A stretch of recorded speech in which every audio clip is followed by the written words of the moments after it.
Agradecemos mucho a la embajadora eminente Marta Bárcena.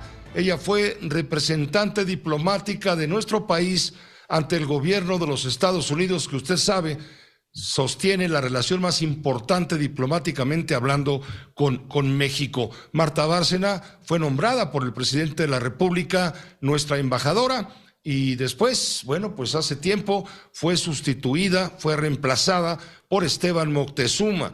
Está Marta Bárcena en este momento enlazada con usted y con nosotros. Hoy es noticia, Marta. Te agradecemos muchísimo que nos acompañes unos minutos con la audiencia de Grupo Fórmula.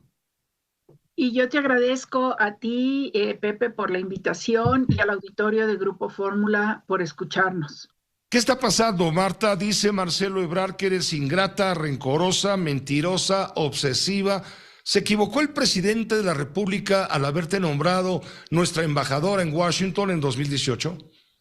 No, mira, yo creo que toda esa serie de calificativos y epítetos lo único que indican es un descontrol de las emociones del señor Ebrard y que cree que León es de su condición, que el obsesivo, el rencoroso, es él.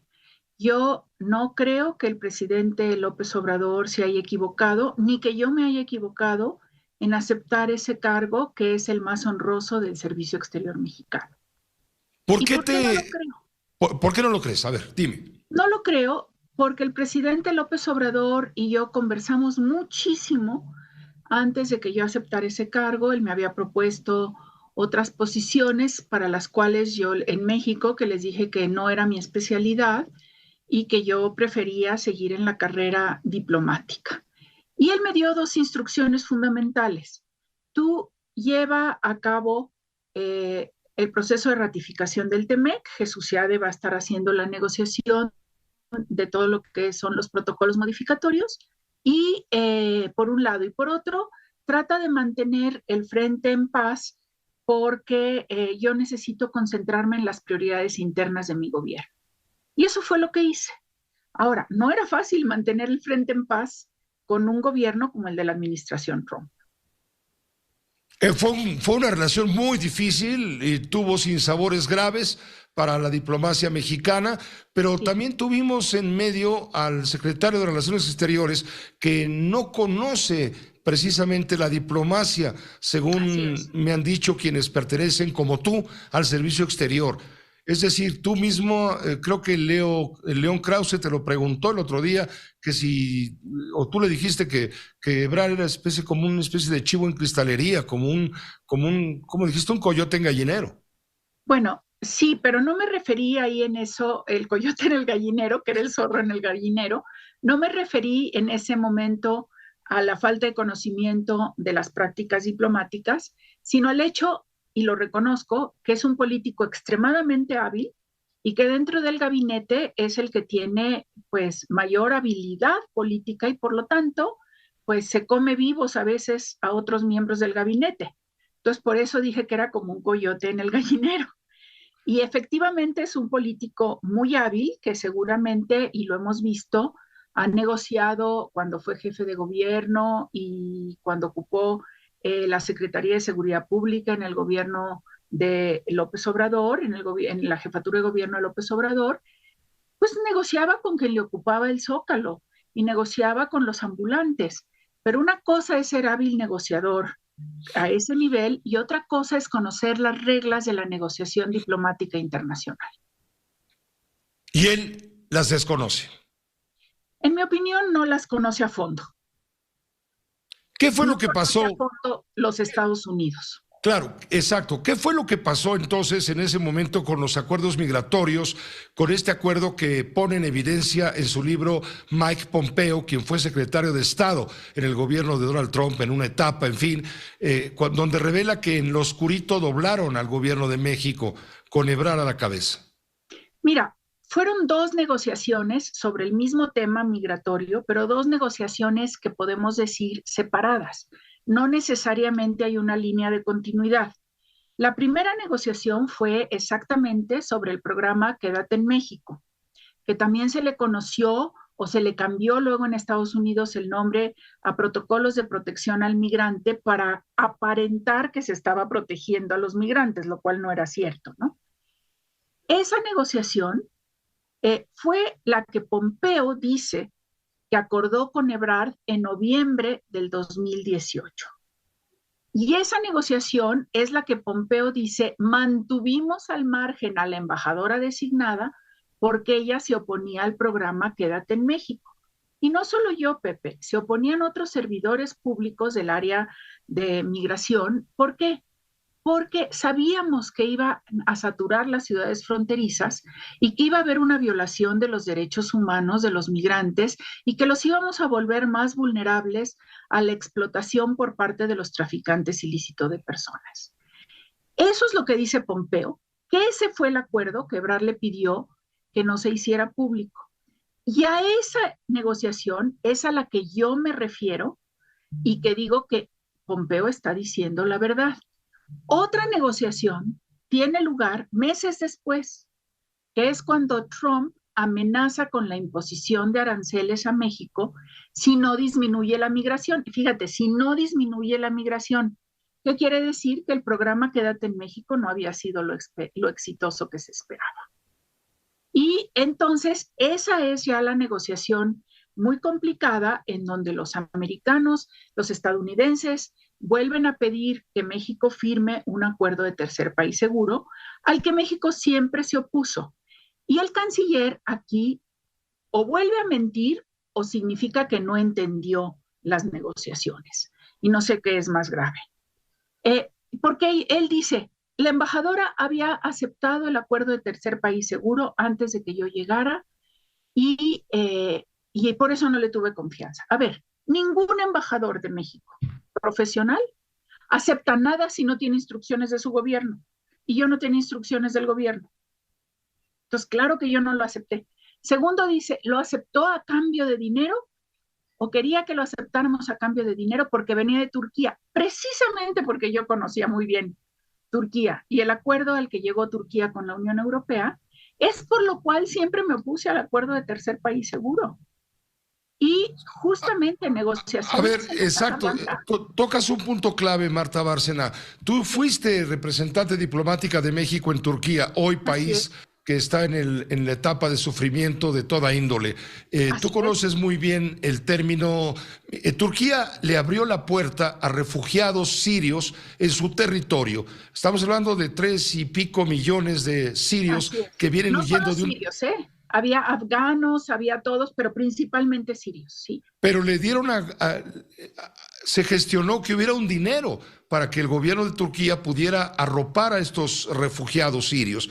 En el caso de México con Estados Unidos, nunca se habló de que Estados Unidos apoyaría con dinero humanitariamente a aquellos que quieren entrar a los Estados Unidos y tienen que esperarse en México. No, nunca se habló porque de lo que se habló fue de atacar las raíces profundas de la migración y del asilo. Entonces, de lo que se habló fue de las inversiones masivas de Estados Unidos en Centroamérica y en el sur sureste de México para crear oportunidades. Pero no se habló de transferencia de recursos para atender esos migrantes. Y una de las razones por las cuales no se habló de esa transferencia de recursos fue porque los estadounidenses en algún momento planteaban de manera informal el establecimiento de campamentos de refugiados en México, y eso, Pepe, era imposible, tanto en la frontera sur como en la norte, porque entonces México se hubiera vuelto un imán, ya no solo para la migración centroamericana, sino para la migración de todo el mundo. Entonces lo que había era que adoptar otras medidas. Y una de las medidas que México dijo que iba a adoptar y que luego no cumplió tanto fue el control migratorio, pero en la frontera. Es una frontera muy desprotegida. Es una frontera donde hay estaciones fronterizas del lado mexicano de los años 60 y del lado guatemalteco no hay nada. Entonces se planteaban, por ejemplo, un préstamo del BID a Guatemala para que construyera esas estaciones migratorias, para que poco a poco fuéramos teniendo más control de esos flujos desordenados y de esos flujos que ponían en peligro la vida de los propios migrantes y solicitantes de asilo. Una situación sumamente complicada. ¿Tú explicaste todo esto al presidente, a Marcelo Ebrard? ¿Te escucharon o no te escucharon? Mira, yo conversaba con el presidente periódicamente, lo informaba todos los días, pero a ver, yo conversaba con el presidente cuando él me llamaba y respondía a sus preguntas. Yo lo que nunca iba era con acusaciones con el presidente. Ay, presidente, fíjese que fulanito está haciendo tal y cual. No es mi papel. Y yo informaba lo que tenía que informar la embajada a través de la Cancillería, como es el proceso institucional. Lo que sí me di cuenta con el paso del tiempo es que varios informes que yo mandaba a la Cancillería no llegaban a tiempo a Palacio Nacional. Y entonces el presidente le preguntaban en la mañanera y el presidente aparecía como que no sabía nada. Entonces, lo que hice fue comenzar a informar al presidente en las tardes, noches, de los temas de la relación con Estados Unidos que podían saltar en la mañanera para que él supiera, estuviera enterado de esos temas, normara su criterio y él supiera responder a las preguntas. ¿Qué le informaba Ebrard al presidente? Lo desconozco. Claro, yo te pregunto, Ebrard no te quería a ti en la embajada. Por supuesto que no. ¿Por qué no te quería Ebrard en la embajada? Porque yo creo que él quería tener una persona de su confianza, no una persona de la confianza del presidente. Y porque en el fondo yo creo que no querían una mujer. Era la primera mujer embajadora en Washington y hay mucho de misoginia en esto, ¿no? Alguna vez me llegaron a decir, es que no entiendes de política. Pues no, yo no entenderé de política, pero ustedes no entienden Estados Unidos. Y yo sí conozco Estados Unidos, sí conozco cómo funciona el sistema y sí sé de diplomacia. ¿Influyó en algo el hecho de que tú seas tía de la esposa del presidente, tía política? Yo creo que no. Yo creo que en Estados Unidos era un signo de confianza que el presidente hubiese mandado a una experimentada diplomática de carrera, que aparte tenía vínculos personales y familiares con él. Pero yo mi carrera no se la debo al presidente López Obrador. Sí le debo la embajada en Washington y siempre le estaré agradecida por haberme dado esa oportunidad. Pero mi carrera, Pepe, yo la hice sola. Entré al servicio exterior a los 21 años y varias veces me ofrecieron cargos de importancia que no se concretaron y las razones eran, porque eres demasiado cercana a López Obrador o porque los artículos de tu esposo son muy duros.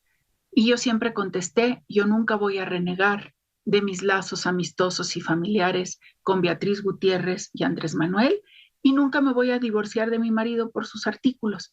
Y si eso es lo que tengo que pasar y el sacrificio que voy a pagar por ir a puestos de segundo nivel, lo hago con gusto. ¿Ahora tienes rencor hacia Ebrard? Ninguno, por favor. Yo tengo intereses familiares, personales, profesionales, que van mucho más allá de las ambiciones personales del señor Ebrard. Pero yo creo que él vive obsesionado conmigo, ¿eh? Él está obsesionado contigo. Pues eso es lo que veo, por lo que declara.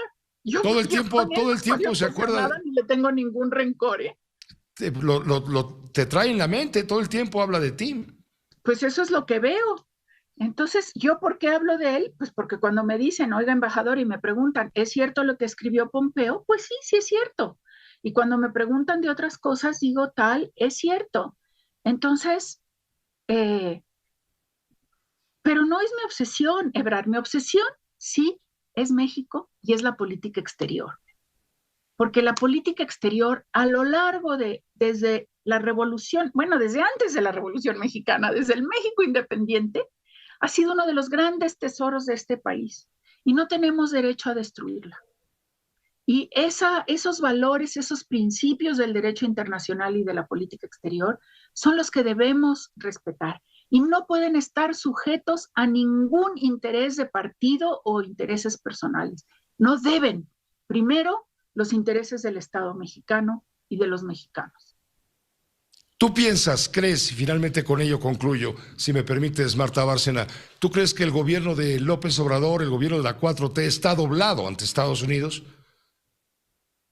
No, yo no creo que está doblado hasta Estados Unidos. Creo que ha faltado creatividad e imaginación para sortear algunas de las presiones y para lograr mejores acuerdos. Y creo que en general los estadounidenses han logrado avanzar más su agenda de prioridades que la agenda de prioridades que ha logrado colocar México tanto a nivel bilateral como a nivel de América del Norte. ¿Te volviste conservadora? Nunca lo he sido ni nunca lo seré. Y yo creo que en un país, lo he dicho, tan variado, tan diverso como México, 136 millones, regiones tan varias, pues hay tantas opiniones como moles y frutas, ¿verdad? Y entonces, pues la mía sí es diferente a la de Ebrard y a la del presidente. ¿Me hace eso conservadora? Pues yo creo que no, y yo creo que encasillar a los mexicanos, ya sean conservadores y adversarios, o progresistas y conmigo, pues es un gran error con 136 millones de habitantes. ¿Le mandas decir algún mensaje al presidente? Nada, lo que he dicho, siempre respeté, respeto y respetaré al presidente de la República, Andrés Manuel López Obrador. Siempre le estaré agradecida por la oportunidad que me dio de ser su embajadora en los Estados Unidos. Y siempre le tendré cariño al esposo de Beatriz Gutiérrez. Te agradezco mucho, embajadora, como siempre. Es un gusto poder saludarte aquí en México, desde luego, y donde estés. Que estés muy bien. Gracias, Pepe. Un saludo a ti y a todo el auditorio. Igualmente, Marta, gracias. Que te vaya muy bien. Saludos a Agustín Gutiérrez Calet, por supuesto. Con gusto. Hasta luego. Es Marta Bárcena, la ex embajadora de México ante el gobierno de Estados Unidos. Ella es embajadora eminente. Hoy centro o protagonista, pues, de una polémica que se desató a raíz de una publicación de un libro de quien fue secretario de Estado de los Estados Unidos, Mike Pompeo. Esta fue una producción de Grupo Fórmula. Encuentra más contenido como este en radioformula.mx.